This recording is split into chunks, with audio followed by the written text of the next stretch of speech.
Hello everybody, and a blessed Palm Sunday to all. I think that most of us are pretty familiar with the Palm Sunday story. Finding something new to say on the occasion of Christian festivals, Christmas, Easter, Palm Sunday, is a challenge. But when I read through these well-known Bible stories again, I often find something that I hadn't noticed before. Well, we all know the mode of transport that Jesus used for his triumphal entry into Jerusalem. He chose a donkey, which was a peaceful animal. Kings who wanted to impress the citizens rode on horses that symbolized power and were animals used for riding into war. King Jesus chose a donkey that was not even his own.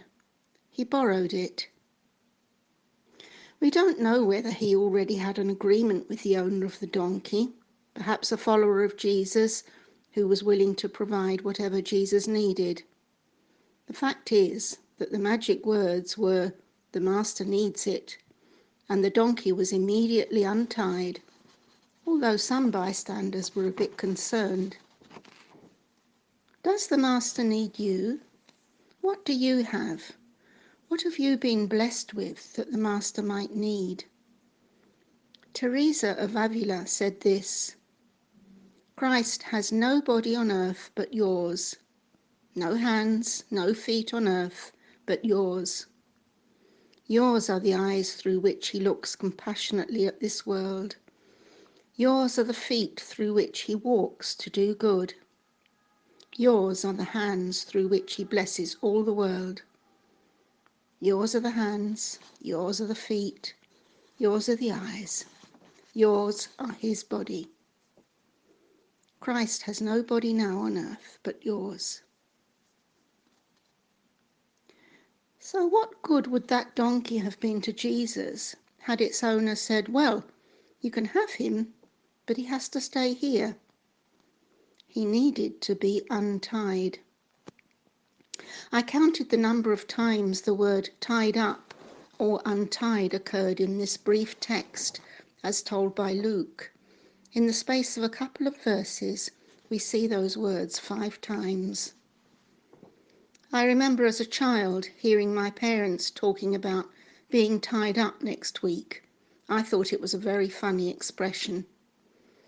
Many of us are tied up by work, by unavoidable family obligations, or simply by our smartphones or tablets, unable to put them down and turn our attention elsewhere. But some of us may be tied up or tied down not only by our busy lives, but also by fear, anxiety, concern. We need to let go, to ask God to untie us from our unbelief, our doubts, fears, and anxieties, and step out into life boldly, surrendering our burdens and heavy hearts to God, just as the donkey was untied and surrendered to Jesus. Then we will be free to serve the Master. The Gospel tells us that the crowds praised King Jesus with loud voices. But not everyone sang Hosanna. Some of the Pharisees in the crowd went and spoke to Jesus and told him in no uncertain terms to make all those noisy people keep quiet. They were not pleased about this public display of support for Jesus. It really didn't suit them at all.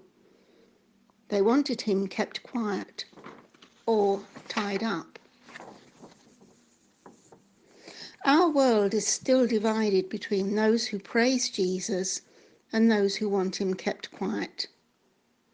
The brilliant and famous author C.S. Lewis, who struggled with belief for many years and finally gave in to Jesus, said something very true. Some people say that Jesus was just a very good man. C.S. Lewis said that this statement is really not an option. It is tantamount to rejecting him. Jesus himself stated that he was the Son of God. So if that is not true, That makes him at best a liar, and at worst a madman, not at all just a good man. So let there be no confusion about who he really was or is. So will you this Palm Sunday first reaffirm your belief in Jesus, the Son of God, and then allow him to untie you and use you in his service. May God's peace be with us as we realise our need to let go and let God.